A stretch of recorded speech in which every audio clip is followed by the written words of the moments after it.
Mughal channel के नाजरीन, हुक्मरान जो हैं वो अगर अवाम के लिए अपनी जान तक कुर्बान करने पर तैयार हो जाएं तो फिर अवाम भी उनके ऊपर अपनी जान निछावर कर देते हैं। इसका सबक हमें बाबर बादशाह रहमतुल्लाह अलैह की जिंदगी से मिलता है। ये 1526 ईस्वी में हिंदुस्तान फतह करते हैं बाबर, और फतह के तीसरे साल जब राणा सांगा की कमर भी टूट जाती है और राजपूत जो हैं वो भी शिकस्त खा जाते हैं, तब बाबर बादशाह हिंदुस्तान को तरक्की और खुशहाली की तरफ ले जाना चाहते हैं।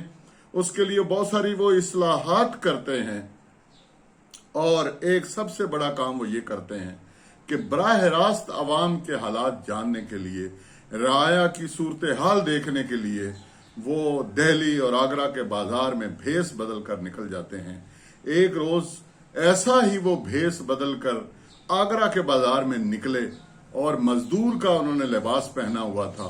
जब बाबर बादशाह चौक में पहुंचे तो वहां पर अचानक देखते हैं लोग के एक तरफ से एक बदमस्त हाथी निकलता है और वो चंगाड़ता हुआ बाजार की तरफ आ रहा है। लोग खौफ के मारे इधर उधर बिखर जाते हैं, दरवाजे दुकानों के बंद कर लेते हैं, मकानों की खिड़कियां बंद कर लेते हैं और चीखो पुकार शुरू हो जाती है। हाथी भागता चला आता है। अचानक एक औरत जो कि सामान खरीदने बाजार निकली है, खौफ के आलम में उसकी गोद से उसका शीरखार बच्चा गिर जाता है। बाबर बादशाह लपकते हैं और इससे पहले के हाथी अपना पांव जो है वो बच्चे के सीने पर रख कर उसे कुचल देता, वो उचक कर बच्चे को वहां से निकाल लेते हैं और सड़क से उठा लेते हैं और उस औरत के जो है वो सुपुर्द कर देते हैं। ये मंजर आगरा के लोग दिन की रोशनी में देख रहे हैं। वो हैरत ज़दा रह जाते हैं कि वो कौन मजदूर है जो इतना बहादुर है कि वो अचानक बिजली की कौंध की तरह लपका है और उसने एक आम औरत जो राया है उसके बच्चे को बचाने के लिए एक बदमस्त हाथी के सामने अपनी जान डाल दी है।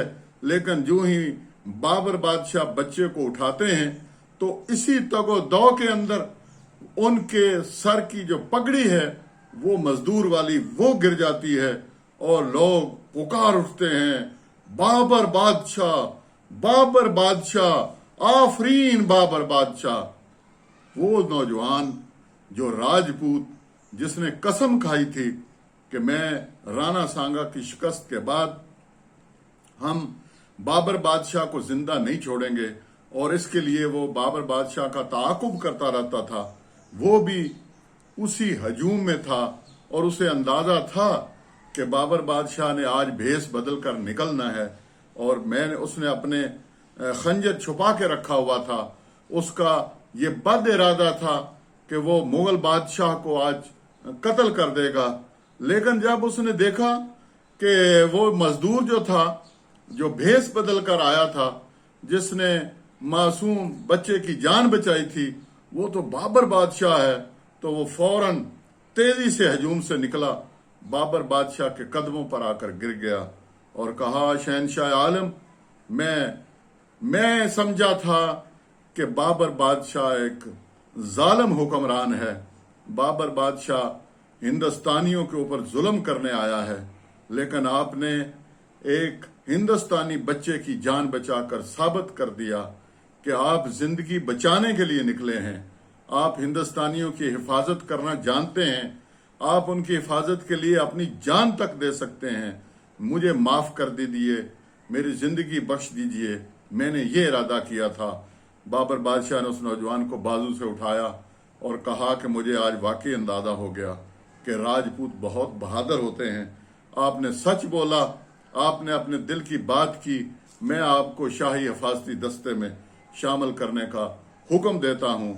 तो मुगल चैनल के नाजरीन, ये है बादशाहत, ये है मुगल बादशाहत, ये है बाबरी हुकूमत, ये है सल्तनत मुगलिया की एक शान, एक झलक।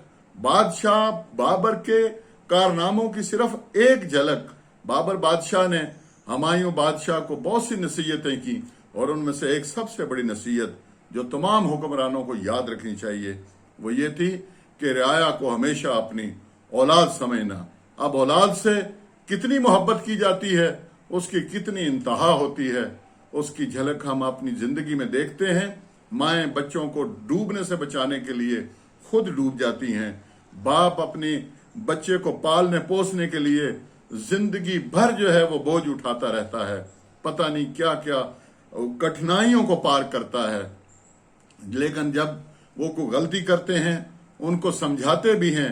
इसलिए हुक्मरान का और आवाम का आपस में ताल्लुक औलाद और बाप का होता है, दुश्मन का नहीं होता, मुखालिफ का नहीं होता। ये नहीं होता कि आवाम को निचोड़ना है, आवाम को जो है वो हमेशा तकलीफ देनी है, आवाम की चीखें निकलवानी है। नहीं, आवाम के ऊपर शफकत करनी है, उनकी जिंदगियों में बेहतरी लानी है, उनको बचाने के लिए अपनी जान कुर्बान करने का जज्बा पैदा करना है। ये है बाबरी सल्तनत। इंशाअल्लाह जब कभी आप तारीख पढ़ेंगे मुगल हुकूमत की, हुक्मरानों की, तो आपको अंदाजा हो जाएगा कि यहाँ के हिंदुस्तान के अवाम अपने बादशाहों से मोहब्बत क्यों करते थे। इंशाअल्लाह ये बाबर बादशाह की जिंदगी के ऊपर सिलसिला जारी रहेगा, उनके छोटे छोटे वाकयात और उससे जो मिलने वाले सबक हैं वो आप तक पहुंचाते रहेंगे। देखते रहिए मुगल चैनल।